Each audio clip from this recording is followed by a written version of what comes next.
So this is Revelation chapter 4, the scripture for the 4th of November.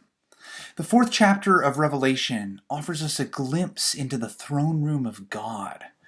There are several parallels, I think, here between this chapter and between God's appearance in Exodus 19, when God appears on Mount Sinai and meets with Moses and the Israelites.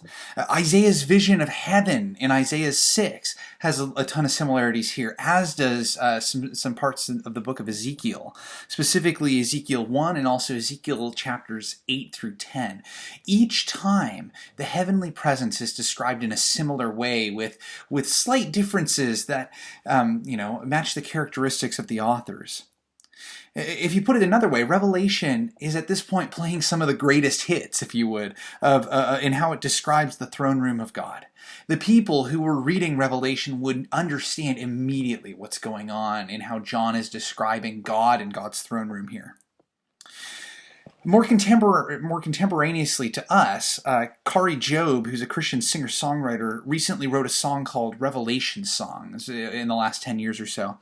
And I've linked that song below. I love this song, and I love how this song interacts with this chapter of Revelation to describe who God is and what God is like and what it would be like to be before the throne of God.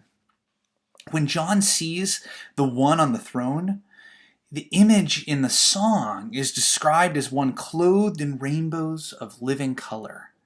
It brings to mind both the riches of the king, that the king can be, clothed in rainbows of living color, right? And also the covenant that God made with Noah after the flood. So I've also included in the description below an image depicting all of the beings described as being in the throne room. You've got the 24 elders representing the old and the new covenants, 2 sets of 12, right? Just like the 12 tribes of Israel for the old covenant and the 12 disciples, the 12 apostles with the new covenant. Note also that this set of 24, if you divide it into 2 12s, that suggests that God has not superseded the covenant that God made with Israel with the covenant God made with the church. These are still 2 very alive and separate covenants.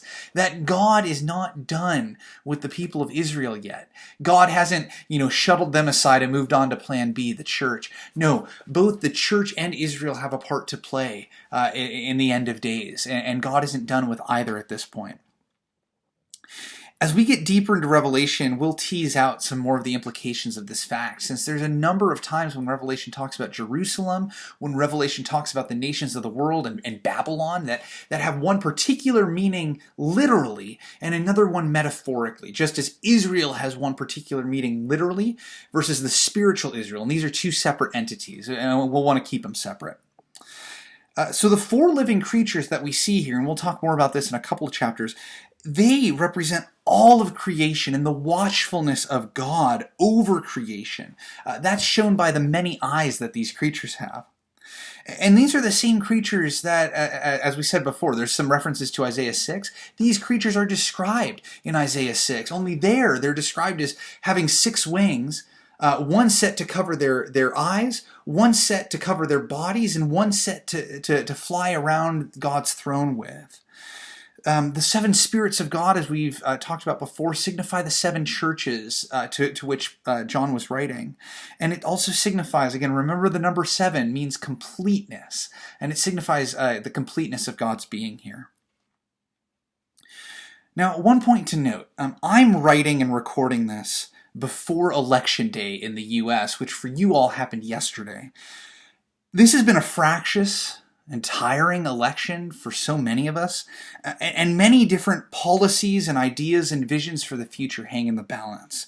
What gives me hope, both as I record this and as you later hear this, regardless of who has been elected or who we're waiting to see elected, depending on how quickly they count the ballots, regardless of all of that, God is on the throne.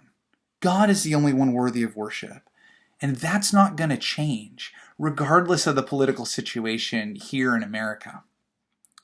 So I wonder, how do you imagine the throne room of God? That's all for Revelation chapter 4. Tomorrow, the 5th of November, we'll look at Revelation chapter 5. May God bless you in your reading of Scripture.